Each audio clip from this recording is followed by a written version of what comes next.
आयुष्मान भारत, गरीब कल्याण अन्न योजना से अनेक जीवन में कैसे सकारात्मक बदलाव आए हैं, यह लोगों से चर्चा करें। जब लोग साथियों अनुभव से जुड़ते हैं तब उन्हें भरोसा होता है, इसलिए मैं यह बात कह रहा हूं।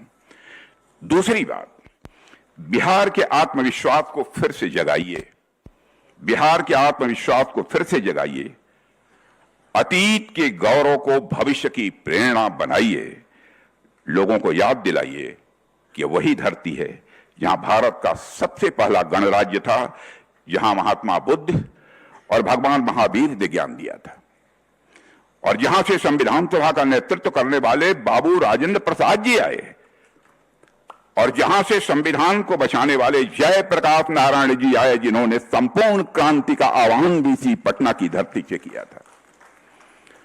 साथियों, तीसरी बात, लोगों को यह भी समझाएं कि भाजपा केवल सरकार नहीं चलाती है, समाज निर्माण करती है।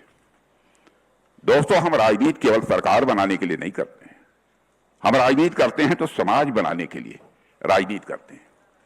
राजनीति यह शब्द दो शब्दों को मिलाकर बना हुआ है, राज और नीति।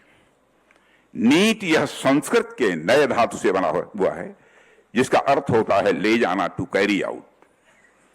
इसका अर्थ यह होता है कि ऐसा राज, ऐसा पॉलिटिकल सिस्टम जो समाज को सन्मार्ग की ओर ले जाने का काम करे, उसे ही हम राजनीति कहते हैं। लेकिन विडंबना यह रही है कि आजाद भारत में यह राजनीति शब्द अपना अर्थ भी खोता जा रहा था, अपना भाव भी खोता जा रहा था।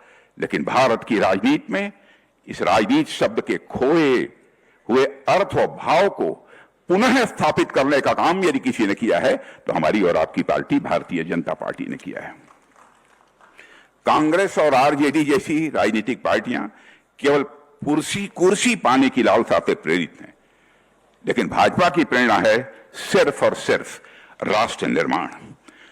कांग्रेस और आरजेडी जैसी पार्टियों का केवल एक ही मोटिवेशन होता है, सत्ता में बने रहना। लेकिन मेरे बहनों भाइयों, केवल सत्ता में बने रहना यह हमारा मोटिवेशन नहीं है। भारत को एक महान भारत बनाना है, ऐसा भारत बनाना है जो सारे विश्व का नेतृत्व कर सके। जबकि भारतीय जनता पार्टी का उद्देश्य है कि हर नागरिक की गरिमामय जीवन सुनिश्चित होना चाहिए, और उस दृष्टि से आपने देखा होगा कि हमारे प्रधानमंत्री जी ने